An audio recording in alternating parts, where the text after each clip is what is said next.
Hello students, आज का topic है हमारा डेजर्टिफिकेशन। यूनिट 4 में जो आपके नीचे के एक दो टॉपिक रह गए थे, तो आज का टॉपिक है डेजर्टिफिकेशन, यानी रेगिस्तान कैसे बनता है, मरुस्थलीकरण जो हो रहा है वो कैसे होता है और उसके क्या कारण हैं।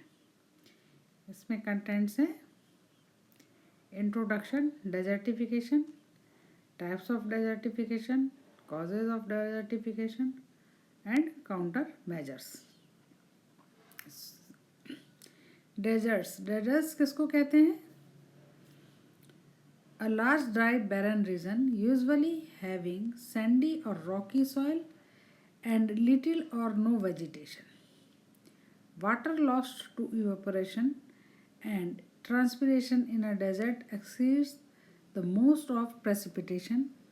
Most desert average less than 25 centimeter of precipitation each year, concentrated in short local bursts.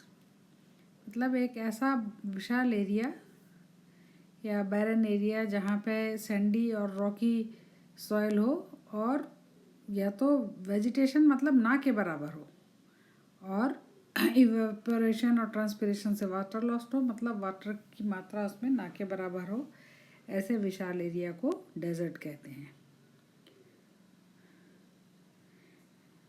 ये देखिए, deserts of the world: approximately 1/3 of the earth's land surface is desert, arid land with major rainfall that supports only sparse vegetation and a limited population of people and animals.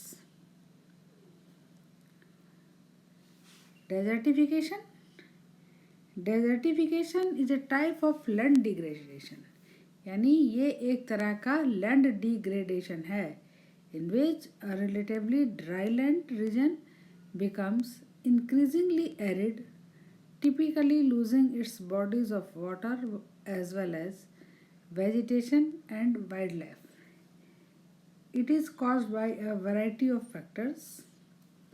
Desertification is a significant global ecological and environmental problem. ये देखो, desertification के बहुत सारे कारण होते हैं और ये एक सिग्निफिकेंट ग्लोबल इकोलॉजिकल या एनवायरमेंटल प्रॉब्लम है। ओके, ये क्या है? एक तरह की इकोलॉजिकल या एनवायरमेंटल प्रॉब्लम है। कैटेगरीज ऑफ डेजर्टिफिकेशन: कितने कैटेगरीज में इसको अपन बांट सकते हैं या कितने तरह के होते हैं? जैसे light desertification, number 1। In this type of desertification a very slight damage occurs in vegetation, cover and soil. मतलब इसमें क्या है कि वेजिटेशन को बहुत कम नुकसान पहुंचता है। This damage does not affect the biological capacity of the environment and can be neglected. मतलब ये जो वेजिटेशन को नुकसान हो रहा है, इससे एनवायरनमेंट पर ना के बराबर असर पड़ता है। Now moderate desertification: a medium degree of damage of vegetation cover occurs and formation of small sand dunes and salinization of the soil which reduces production by 10 to 25%. ये मतलब मॉडरेट तरह का डेजर्टिफिकेशन है जिसमें कि प्रोडक्शन जो है 10 to 25% तक कम हो सकता है, सॉइल का सैलिनाइजेशन होता है और वेजिटेशन का डैमेज होता है। Now severe desertification: in this type, spreading of weeds and unwanted shrubs in the pasture at the expense of desirable and wanted species occurs, as well as increasing of the erosion activity which affects the vegetation cover and reduces production up to 50%. इसमें क्या है, production जो है up to 50% तक कम हो जाता है। और ये इसमें क्या है, ये वीड्स वगैरह बहुत ज़्यादा स्प्रेड कर जाते हैं और सॉइल का इरोजन भी इसमें एक कारण होता है। सॉइल इरोजन से वेजिटेशन कवर होता है और इस तरह से ये प्रोडक्शन 50% तक कम हो जाता है। Very severe desertification: In this type of desertification, composition of active naked great sand dunes occurs and formation of many grooves and valleys and the salinization of the soil which leads to soil degradation. It is the most serious types of desertification यानी इसमें जो है एकदम पूरा रेगिस्तान जिसको complete कहते हैं, बड़े बड़े सैंड ड्यून्स बन जाते हैं, ग्रूव्स या वैलीज बन जाती है और जो सॉइल होता है वो पूरी तरह से एकदम सैलिनाइजेशन हो चुका होता है या सॉइल का डिग्रेडेशन हो चुका होता है. इसे very severe type of desertification कहते हैं.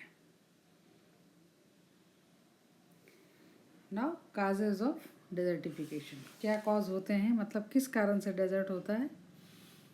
There are 4 main factors in desertification. क्या हैं वो 4 फैक्टर. ड्रॉट यानी जो सूखा पड़ता है, overgrazing, overcultivation, trees used for fuel and shelter. Drought, long period without rainfall. अगर लंबे समय तक बरसात नहीं होती है तो वहाँ पर सूखा पड़ जाता है. Causes crops to die.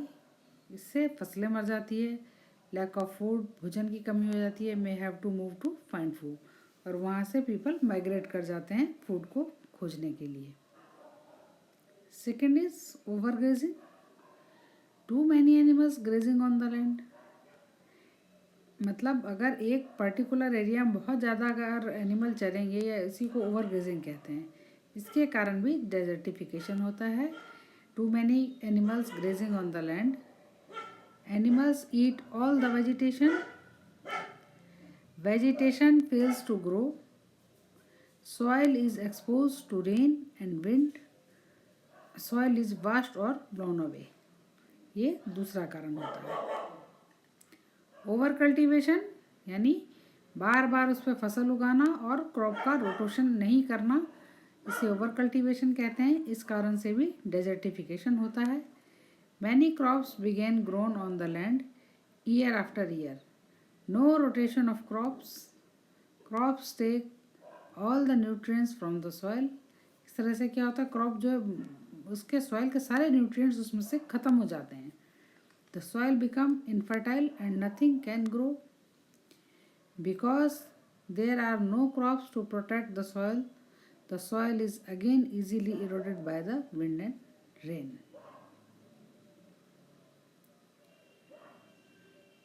Next कारण है removal of trees for fuel and shelter. यानी पेड़ों की कटाई करना. किसके लिए, फ्यूल और शेल्टर के लिए. There are few trees in the desert and their roots hold the soil together. When the trees are removed for firewood or to build shelter, the roots die and the soil become loose. Yet again this means the soil can be easy blown or washed away. मतलब अगर पेड़ नहीं रहेंगे, पेड़ क्या करते हैं, soil को होल्ड करके रखते हैं, ठीक है ना. और अगर पेड़ को अपनी ज़रूरत के लिए काटेंगे तो ये सारा बहुत ही इजीली ब्लोन और वॉश्ड अवे यानी सारा सॉइल बहुत तेज़ी से हट जाता है, जिससे कि डेजर्टिफिकेशन होता है. Now counter measures and preventions for desertification. अपन इसको कैसे बचा सकते हैं, डेजर्टिफिकेशन को कैसे रोक सकते हैं. Desertification is recognised as a major threat to biodiversity. Some countries have developed biodiversity action plan to counter its effects, particularly in relation to the protection of endangered flora and fauna. The culture of prevention requires a change in governments and people's attitude through improved incentives like reforestation, fixation of soil, counter trenching, farmer managed natural regeneration and managed grazing. Reforestation यानी फिर से पौधे अगर अपन desert में उगाना शुरू करें छोटे छोटे पार्ट को लेकर, तो वो डेजर्टिफिकेशन को रोकता है.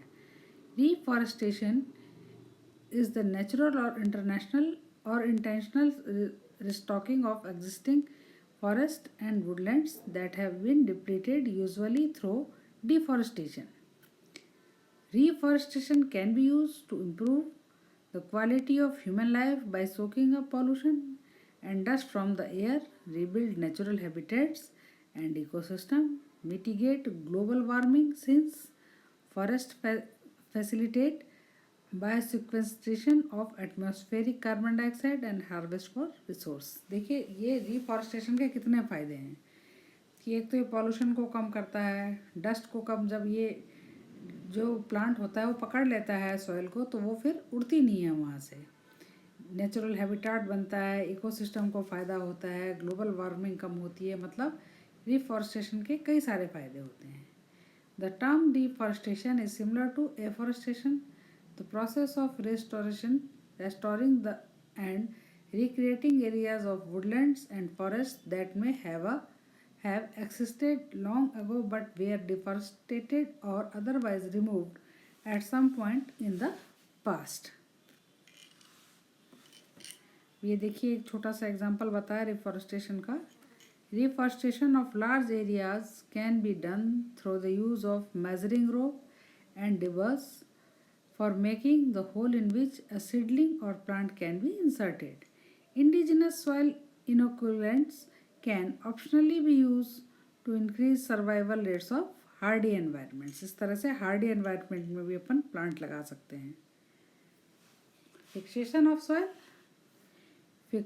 Fixating the soil is often done through the use of shelter belts, woodlots and windbreaks. Windbreaks are made from trees and bushes and are used to reduce soil erosion and